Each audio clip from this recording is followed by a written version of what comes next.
Scott Laird, Ted Clayton from A Rude Awakening International for a special report. Guess who's back home? Nehemiah and Linnell Gordon. Boy, are we glad you guys are safe. Welcome back to the US of A. Thank you. It's in some ways it's really good to be back. In other ways, it's sort of painful that we left people behind. It is difficult. We were in Israel for a little over 2 months. Linnell was actually there taking a Hebrew class at Hebrew University of Jerusalem, the Ulpan. And, I had come over, was doing some research over there, and wake up Saturday morning, what's now October 7th, now being called in Israel Shabbat HaShchorah, the Black Sabbath. Wake up to sirens in Jerusalem, and Linnell tells me the sirens, and I'm like, yeah, they kind of like pick at us all the time. And it's not the first time we've had sirens. Then we start to hear explosions, and I'm like, okay, they're actually hitting. So we go outside, and we see right above us, we see this puff of smoke, which we see like a trail in the sky of one of the interceptors and a puff of smoke, and realize this was knocked out right above us by an Iron Dome interceptor. So we better figure out, okay, I've had this apartment for over 20 years, and I know there's a bomb shelter 10 feet from my door. I've never been down there, never walked down those stairs into the bomb shelter. So we walk down, and we end up going several times to the bomb shelter on Shabbat, and then again on I think it was Monday or Tuesday. We became quite familiar. We became so familiar with the bomb shelter that Nehemiah kept, he could put a charger down there. We got water down there. People cleaned it out. It became a very clean place. We met a lot of neighbors that I've never met before. It's kind of, interesting. Like, you live in a large building with, dozens of apartments, and there's all kinds of people who maybe you'll see in the hallway. There's a lady, I know the name of her dog, but I don't know her name. Kilo Frenchie. Yeah, Kilo French bulldog. No idea what her name is. So we started meeting all kinds of people that I had seen, or some of them I'd never even seen before. And we're hearing all these explosions every time we go down to the bomb shelter. Well, we were planning on leaving anyway this week, right? We'd been in Israel for about 2 months, but we had bought our ticket to leave, I don't know, 10 months ago or something like that, right? We had a round trip. We were on the road for 4 months doing research in Europe and then over in Israel. And we had our ticket for a long time, and we get an email from American Airlines. We've ceased operations. Good luck. And so then we heard from a friend that he had gotten out of Israel through Aqaba, which is, Israel's most southern city is called Eilat, and the neighboring Jordanian city is Aqaba, and there's a border crossing there. And I had heard that the border to Jordan was closed. So when I heard from this person he got out, I went immediately and bought a ticket. And the earliest ticket I was able to get was for this week, Monday, October 16th. And yeah, actually, as we're recording this, I said, all right, we'll have Shabbat with the family. The last time I'll see my mother in a long time. The last time I'll see my sisters and, many of my nephews and nieces. And Thursday, Linnell, last Thursday, Linnell went down with 2 of my sisters who are in the field of optometry. She went down to help the survivors who have been, a lot of them have been brought to the Dead Sea area. The people that when they came across the border in Gaza, when Hamas came across the border, these are the people that they killed, and these are the children and the women, and the people that were there where I went were the survivors of this attack. So that's what happened, is they left without their glasses, without anything. They left with their pajamas on their back.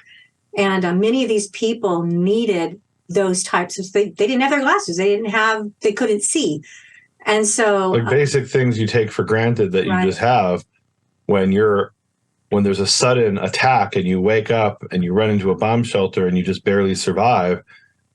You don't have those. Linnell did an interview that we posted on my TikTok channel with this woman who she had a lock on her bomb shelter, and the terrorists tried to blow open the door with an RPG, and it didn't explode. So when they came out, finally, after many hours, the Israeli army came and said, okay, you can come out. We're going to take you out of here. There was an unexploded fired RPG in her house. RPG is rocket propelled grenade. And so they're like, look, you got to go out now. It could explode at any second. So they left without anything. So Linnell had gone down that day, Thursday, to help those people with my two sisters, who are, one of them's an optometrist, the other is a professor of optometry.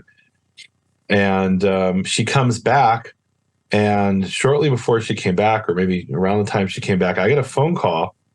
after I got there.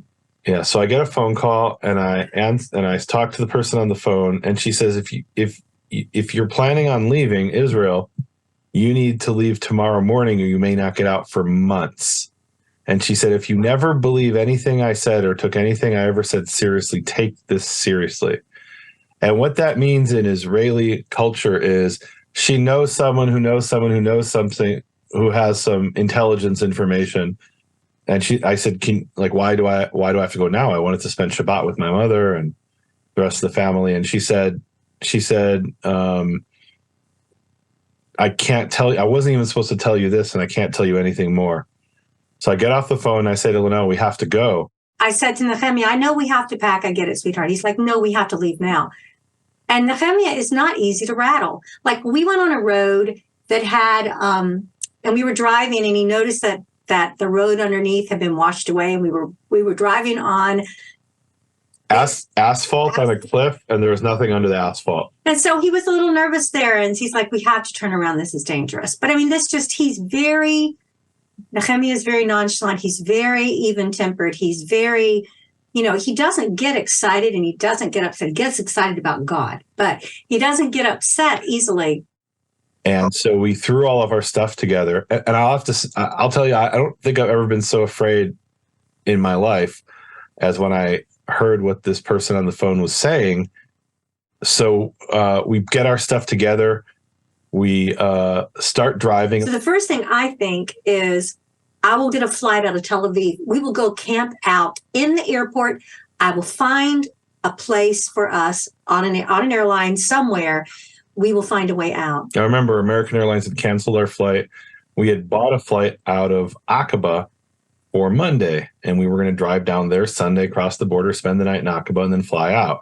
That was the plan. But now we're leaving Thursday night. And Linnell says, let's fly out of Tel Aviv. It's an hour to it's less than an hour's drive to Tel Aviv.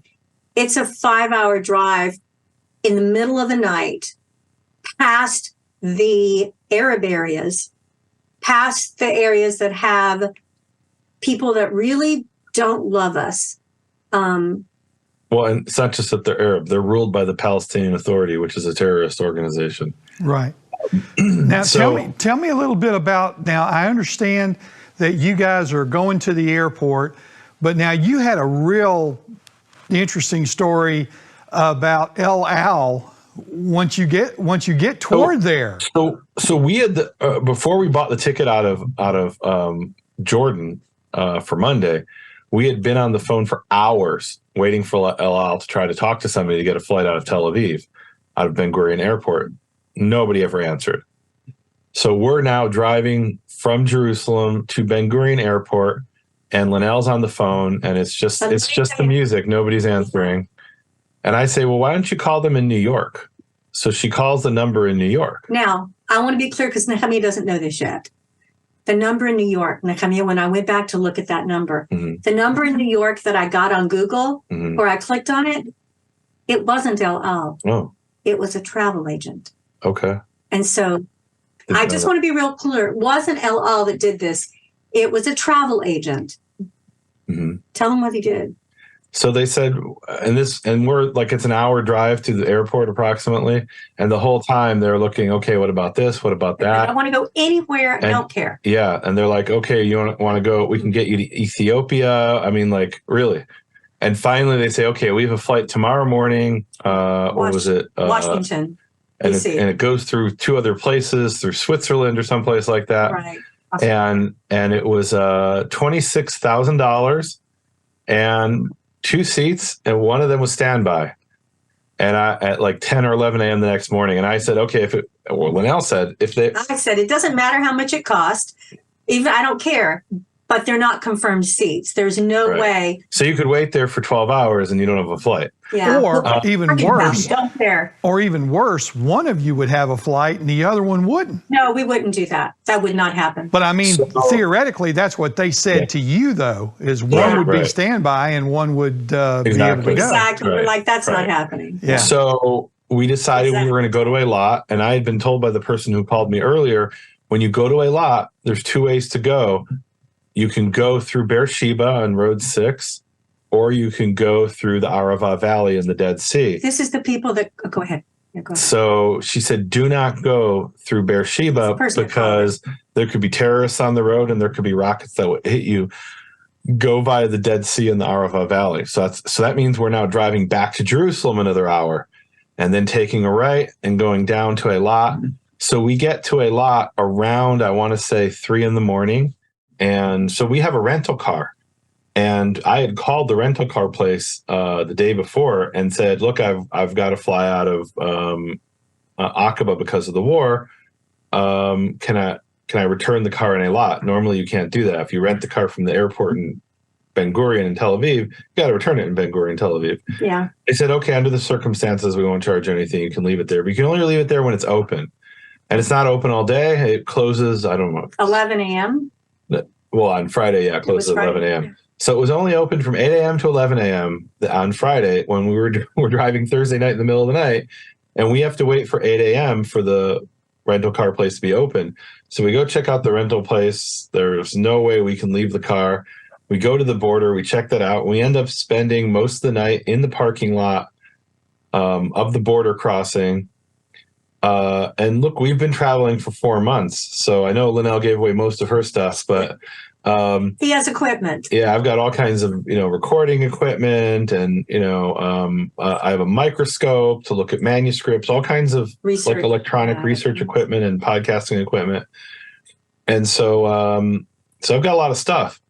So what ends up happening around 7:30 in the morning, I drop Linnell off at the border crossing. I then drive the car, wait for them to open up the car rental place, return it, and then I take a taxi back to the border and we start crossing.